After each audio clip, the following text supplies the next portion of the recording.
when my dad was growing up, when I used to ask him, what motivated you to go into agricultural sciences? And he said, well, I just think of the billion people who go to bed hungry every night. That's all the motivation I need.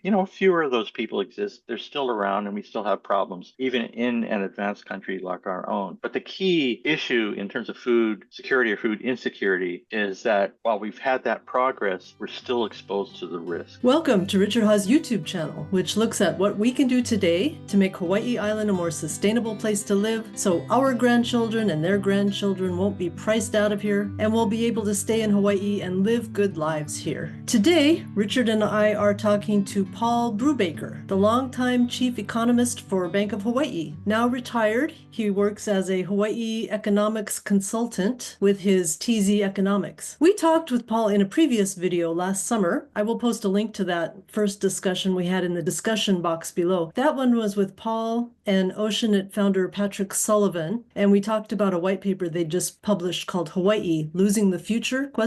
And in that one we talked about how Hawaii had bounced back the least of all 50 states since COVID. Today we're going to talk about 3 solutions that might help build a stronger Hawaii. So welcome, Paul. It's really nice to see you again. Thanks for inviting me back. Maybe Sure. I didn't use up all of my goodwill last time.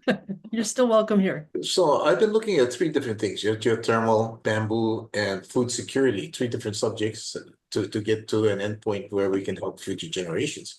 So starting off with geothermal, I kind of look at it like, we're very lucky to have 5 volcanoes on this island, and then the heat will be available for a million years. It's a long enough time. I'm wondering, Paul, what your take is on geothermal and the possibilities of geothermal and just your general approach to that. Well, as you know, Richard, because we have talked about this once or twice before, it does seem to me to be a potentially unlimited source of energy for the Big Island, or electricity at least. And, if you're making an AI farm or something, that sounds like a good thing to do. You've got the room for it. But as you know, and we've talked about this as well in other contexts, there are cultural challenges, political challenges on the Big Island, which I'm not in a position to really speak about in terms of resolution. Not sure I have voice, which is a sad thing to say in our otherwise welcoming community, and don't really know how to overcome that. But potentially, it's a resource that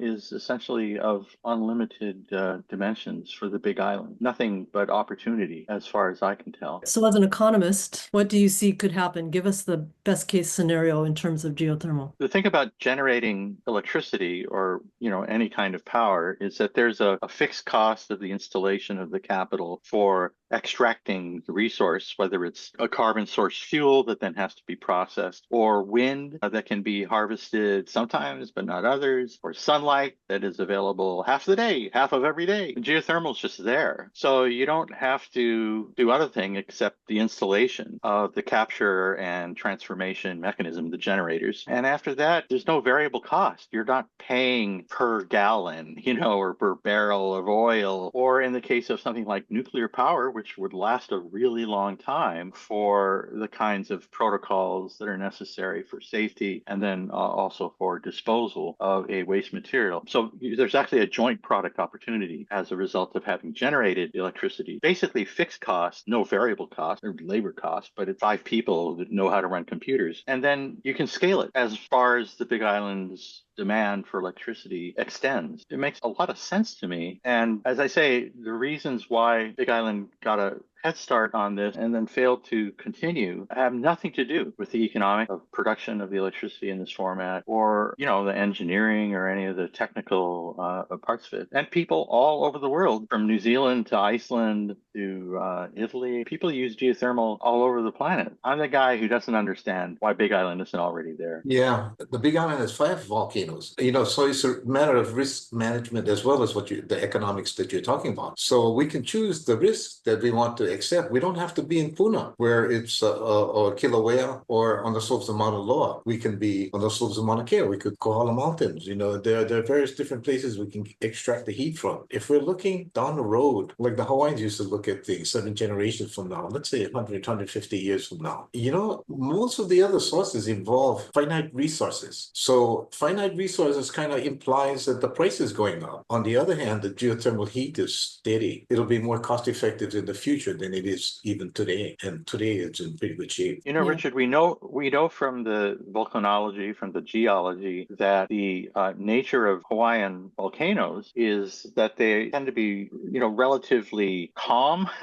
That is, we have shield volcanoes, not cone volcanoes, because we don't have the explosive event that we associate, for example, with the Pacific Rim, where the plates meet up or they intersect and there's subduction and they're crashing into each other. We're sliding over a hotspot on the North Pacific Plate. And so they're very sort of calm sources of energy that could be tapped into. Well, and obviously have, but at some point, politically, the decision was made to just stop doing that. You mentioned earlier about artificial intelligence. Artificial intelligence relies on electricity a lot. And what we've been talking about, the advantages of geothermal, plays right into that. So in the future, we'll be in a more competitive position to use AI economically than most places in the world. Well, and to build industries that are developing AI today and those types of energy intensive technologies in the future, like whatever comes after AI. Because the other part of this is that the technology, the physical technology, right? The chips keep getting faster and faster. So you may have to have a big facility today to,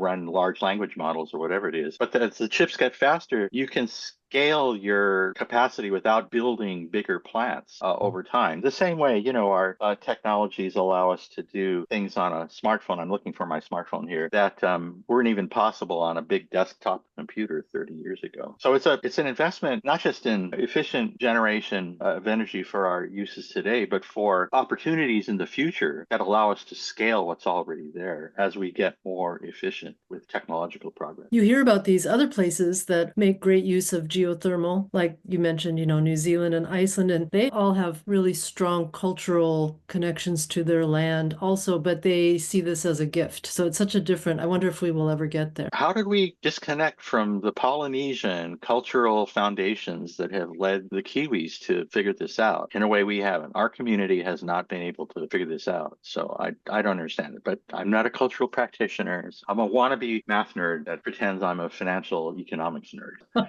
Not my Kuleana. I don't know how that stuff works. Yeah, we've been talking about bamboo as a way to replace lumber that's being imported from away to help build our homes and stuff like that. We know that bamboo, it grows wild. We look at it, it just goes wild over here. And they do that in the Philippines. We've been talking to Hawaii Planing Mill and asking them, first of all, would they back up an idea like that to make building materials out of bamboo? And they were all for it. I really like the idea of working with Hawaii Planing Mill because they're an employee stock option plan. The employees own the company. So therefore, the value of the product is going to stay in Hawaii. And that's the attractive part about it. We went to Hana to go look at bamboo operation. It's kind of a new thing, but it's always on my mind, because if we're trying to help farmers make money and we're trying to make it so that they have alternate ways instead of only one way of making money, that'll make them more resilient. That's kind of the picture of how bamboo fits into this. So what do you think, Paul? Yeah, I mean, did you say Hana, Maui? Yeah.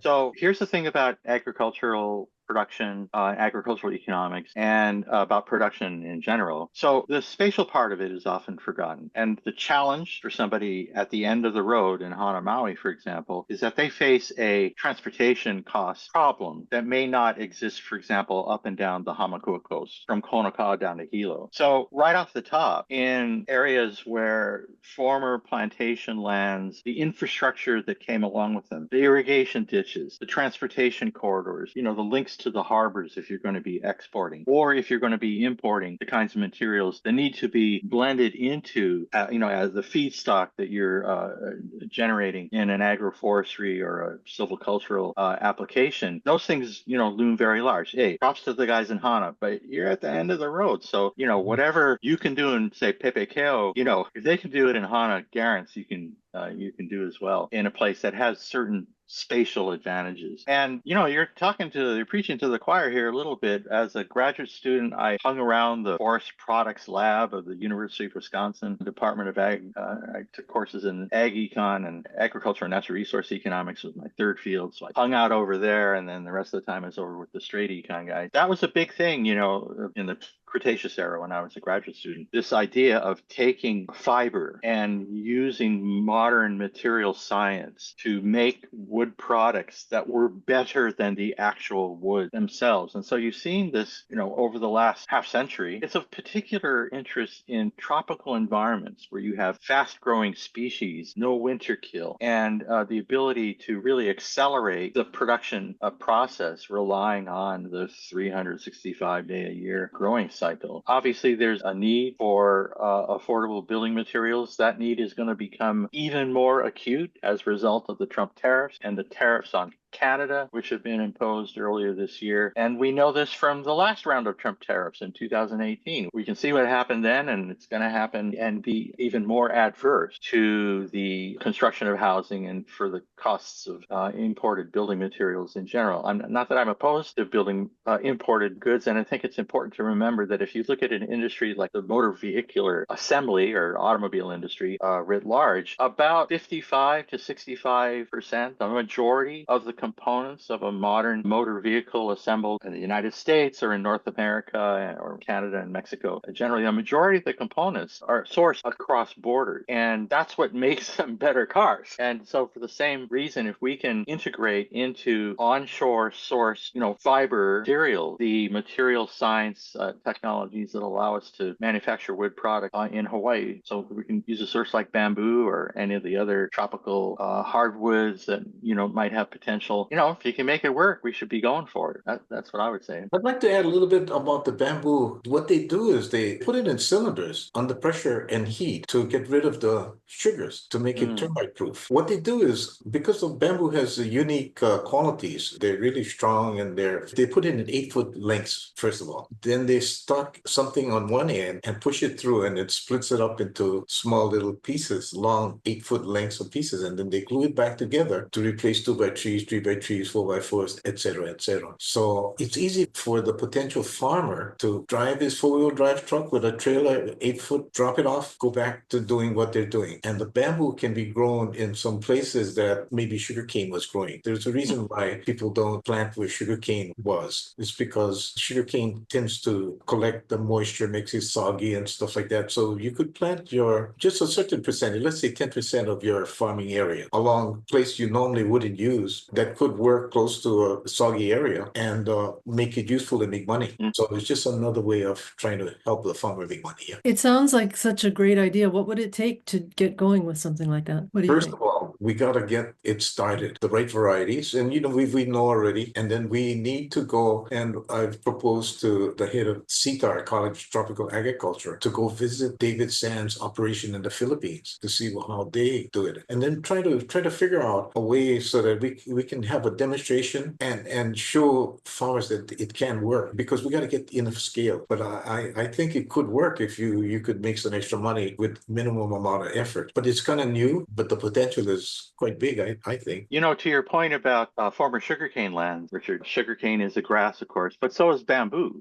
As a replacement crop, it may not be as disadvantaged as it might be, for example, in some of the forestry initiatives that have been tried on the coast side. Lots of potential, obviously, lots of leftover plantation lands, still a fair amount of infrastructure that's available or could be rehabilitated, and nothing but upside for the entrepreneurial people willing to take some risk or find some capital that's available for more risky ventures. And I got to tell you, there's a lot of capital going into stupid stuff. So the best thing we can do in Hawaii is get some of it going to some smart things. Yeah. What about this whole issue of food insecurity that, Richard, you talk about so much? Tell us a little bit about what your thoughts are, and then let's also hear what Paul has to. Yeah, so the way I look at it is really pretty straightforward, and that is we import about 85% of the food we eat relying on fossil fuel, which is a finite resource, we are saying. And what is that going to look like, 100 years from now? What is our responsibility for the future generations? That's the question I ask myself, So I'm wondering, Paul, what your thoughts are. Richard, this is one area where you and I have come at it from different perspectives over the years. So while I don't have as much concern as you do about, say, running out of carbon fuels, there are way better reasons than that to be dissuaded that they are part of the future. Climate change, atmospheric carbon emissions being the big one. And I would also say that I come at the question of food security or economic security more generally, self-sufficiency. That's something I, spend sleepless nights worrying about. But as a question of risk management, I think it's important, not to be dismissive of the possibility. And we're going to see some of that this month because of the upheaval in global trade that's been initiated unilaterally by a trade war. We're going to see empty shelves in a few weeks. The ports are already emptying of container ships right now, and I could show you the data. As a result of the upheaval associated with the trade war, we're going to see a disruption to global supply chains and logistics, much like the one we saw after the pandemic, right? Where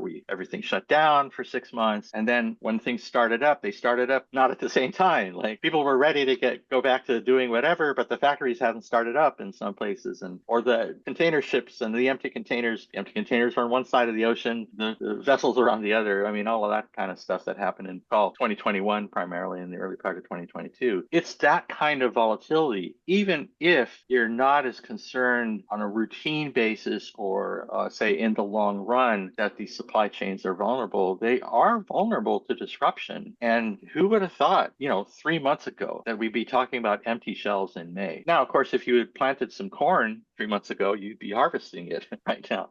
So it's important to keep your options open. That's the way I approach it. I've worked with Paul for a long time, I have an extremely high respect for him. I wish we had a little bit more than 15% of our food grown here. And there are people who are actually doing it. One of them is Emily Emmons from Hoola Farms. There's another person, her name is Alison Blacker, and now she's looking into using the technology of Bernie Kratke. Bernie Kratke had a hydroponic system, was really kind of a simple and interesting. You're doing your bamboo, you're raising cattle, you're growing whatever you on the land, and you're doing this hydroponics. There's a really important role to which you allude in your examples, Richard, for innovation in making more productive agriculture as we know it. And here's something I remember learning from Stan. Remember the two Stans at Bank of Hawaii Ag Lending Department? Stan Fujiyama, little boy. Yeah. That's how I met you, Richard. Stan took me down, and we came down to KL. We went to your farm, and that's how I knew you brought up innovation. Every time we would go visit Richard. Like, oh, look, he's doing this now. No, check it out, he's doing that. Stan taught me that the two things you would look for as a lender, as an agricultural banker, is ability to grow the crop, obviously, raise the livestock. But this idea that they already knew how it was going to get to market before they planted the crop, or before they raised the baby animals. Like that part of it, that getting to the market was solved. And nowadays we have these e-commerce tools that, because they're capable, and AI is an example of something that it's usually the information that's costly. Like if you're a grower, how do I get to the market? That's an information problem. And information ordinarily is transactionally costly to acquire. But when innovators come in and they figure out how to solve those problems and bring the market, the grower and the market together in one place, that kind of information technology-based innovation can really expand the scope and the reach of growers here in Hawaii. So it's an area to which you just alluded, Richard, and one where I think it could be really fruitful, as you say, for young people who maybe don't want to, go stomp around in the dirt all day, but still want to be part of this supply chain, as it were, from growing to distribution. It's such a volatile time right now in terms of what to expect in tariffs and trade wars and economics and all that. And I was going to ask how that affects everything we're doing now. The challenge, of course, is that uncertainty is not a friend to investment. When things get so uncertain as they are right now, the value of the option for waiting to see what the future reveals is actually higher than the value. You may lose a lot of money by making a bet on something that all of a sudden is going to require you to import something from China in your production process, for which there's going to be a 145% tax. That's what a tariff is. It's a tax on you. to. So people are just pulling back big time. There will be some resolution. There also will be higher costs because the taxes are not going to go back to where they were before Inauguration Day, before the 1.0 tariffs in 2018. Everybody forgets. We've seen this episode of Celebrity Apprentice. Only this one's worse. It's understandable that people are waiting, holding back. There's going to be a rough ride ahead, but there will be an opportunity down the road once the dust settles, once the uncertainty abates, and once prices can go back to revealing the information they're supposed to because they've stabilized. It's when prices are moving around. You don't know what am I going to do? I don't know how much it's going to cost me. I don't know how much I'm going to make when I sell the product. It's when those things start to settle down that I think we can look forward again and recommit to building whatever economic future. The Chansom question can be answered again. Yeah. I just enjoyed listening to Paul, opening up your brain to seeing, oh, so that's how that thing works, and just being open to all this stuff. And that's why we've been friends for so long, It's interesting to talk to you, Paul, because you are so you're so knowledgeable, but you're also so down to earth the way you talk about things. It's very you make it very easy to understand, and you make it very practical and easy to follow. We're having some curveballs thrown at us, in the global economy right now, and that's unfortunate. But there's still a tremendous amount of opportunity waiting for us to exploit. The tropics do have a potential that the temperate parts of the world don't, to produce all the time, to grow multiple crops per year, to take advantage of the ability to rotate so that you're responsibly using the renewable resources, the land and the water upon which the agriculture is possible. That's not true where I went to graduate school and college for 8 years in southern Wisconsin. Everybody shuts it down in October and turns it back on in May. We really have an opportunity in Hawaii that I think a lot of younger people that have grown up here may not be aware of because they're so accustomed. We take these things for granted. It's why tourism is so easy. We don't have to do anything. It's just like this in the middle of the winter. In January, it's like this, you know what I mean? But for agriculture, again, there is a year-round opportunity that doesn't exist a lot of places and a lot of competition everywhere in the tropics around the world, which is another reason why one of the things Hawaii has done in the past is serve as a leader in agricultural sciences. This is the place people in the tropics, one of the places traditionally that they've come to get their training. And despite everything that's going on around us right now, we can still be working on these things Richard's talking about, seeing about the next steps in these, the geothermal and the bamboo and the issues of food security. Richard is an endless source of inspiration and imaginative out-of-the-box thinking. Endless. And that's why I like working with you too, Richard. You're so interesting. You've always got interesting things going on. Well, thank you so much for joining us again today, Paul. That was an interesting discussion. And thanks for adding your insight and experience to this conversation. And I want to thank everyone else for watching. We will be back in 2 weeks with another episode of Richard Ha's vlog. Ahui ho.